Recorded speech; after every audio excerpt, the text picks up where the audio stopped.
stone weighing more than 10 jumbo jets. No crane, no engine. And for over a century, nobody could fully explain how it got there. 2,000 years later, engineers with access to hydraulic cranes, GPS surveys, and industrial-grade steel still can't agree on exactly how it was done. This is the case file of the largest stones ever moved by human hands, and the even larger ones that were never moved at all. In the 1st century BCE, Rome had just taken control of a quiet province in the Levant. Nothing unusual about that. Rome absorbed territory constantly. The local population worshipped a god called Baal-Hadad, a storm deity tied to fertility and rain. Every conquered region had its own gods, and Rome had a long-standing playbook for dealing with that. So Rome did what Rome always did.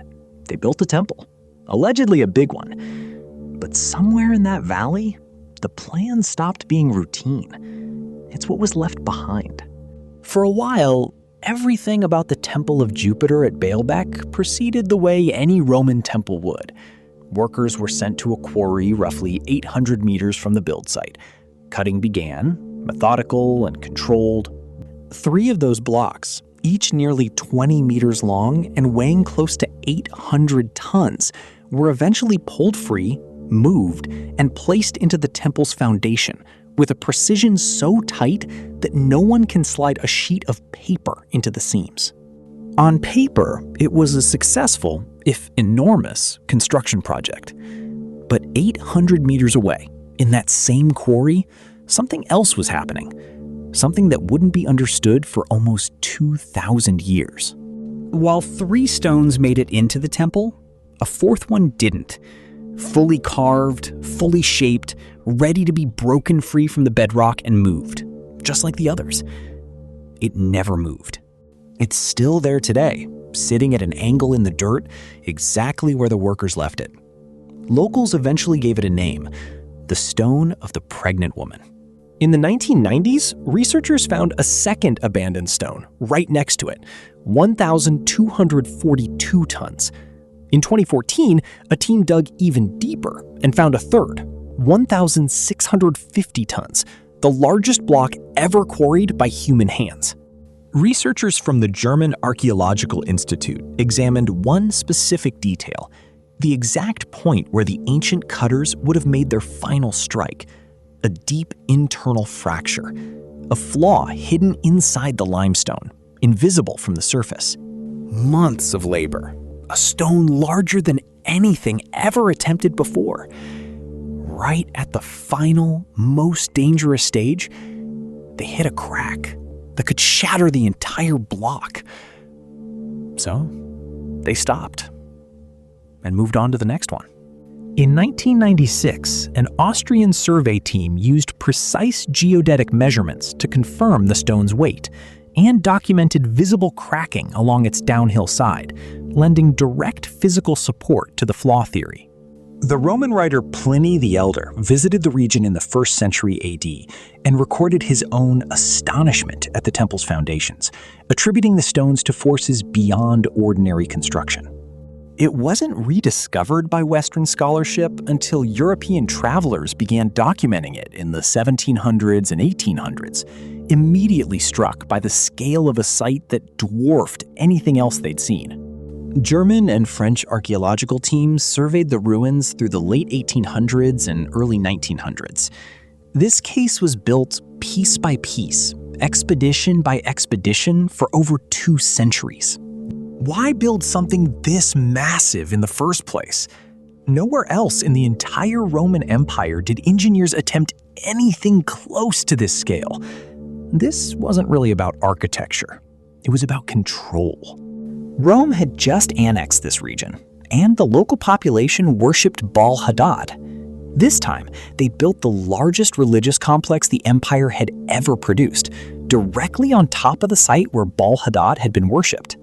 Every 800-ton block in that podium was, in effect, a piece of political evidence, proof of exactly how far Roman power could reach. This wasn't a project completed under a single ruler.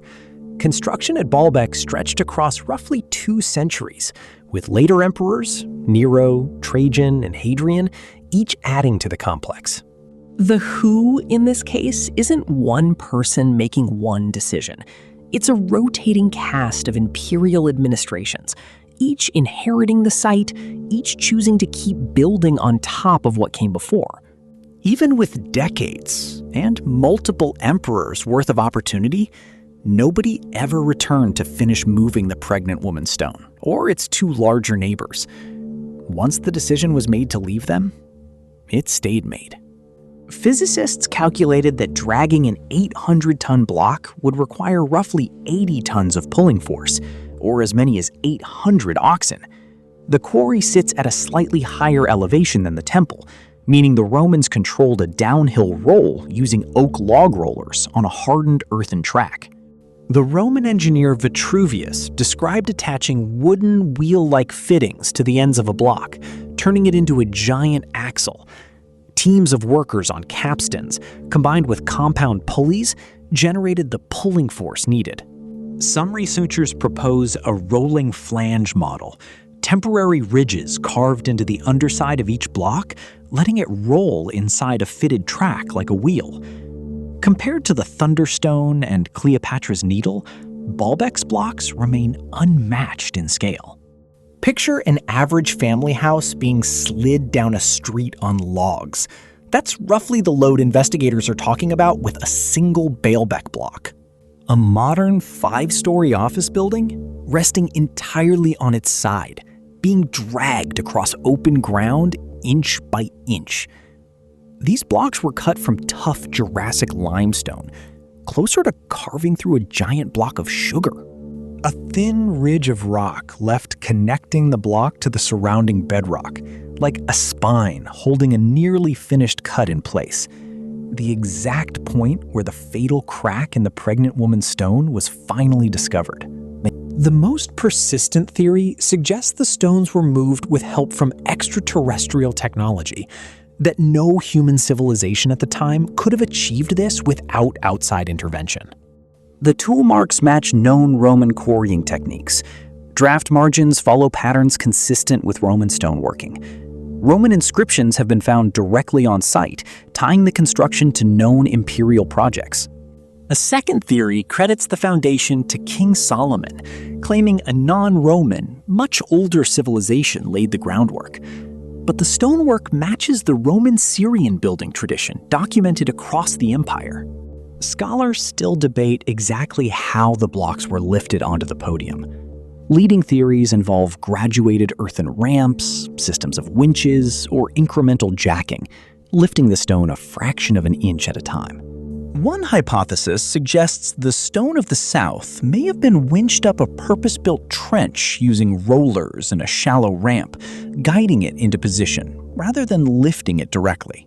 No ancient construction manual for Baalbek has ever been found. Modern researchers test these theories through simulations, scale models, and full-size experimental reconstructions. One medieval account claims Baalbek is actually the oldest city on Earth, built by Cain using a race of giants after being cast out in a fit of paranoid madness. Another tradition credits King Solomon, claiming he commanded supernatural jinn to construct the site as a palace for the Queen of Sheba. Local folklore describes giants lifting stones as easily as a child stacking blocks. The most famous stone's own nickname comes from a folktale, a woman who allegedly told the townspeople she knew the secret to moving the block, but would only reveal it if they cared for her until she gave birth. Based on the full body of evidence, this wasn't a lost civilization.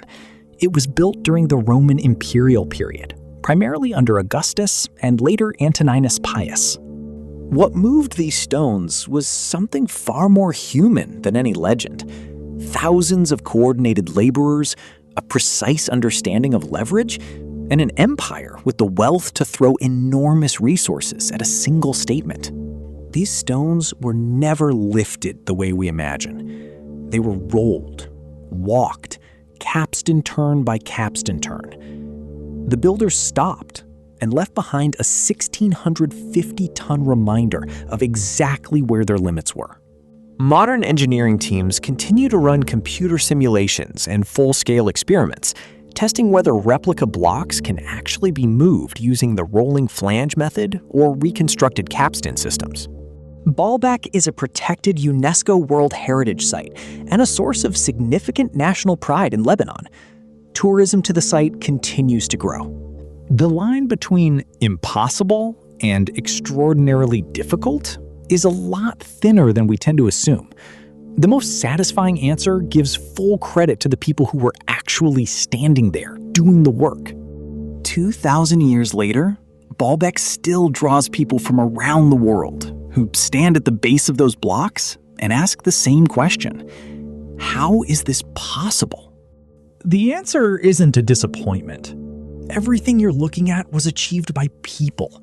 Just physics, planning, and the sheer scale of human determination. What do you think? Does the engineering case fully close this file for you? Like, subscribe, and turn on notifications for more hidden stories from the ancient world. Stay curious.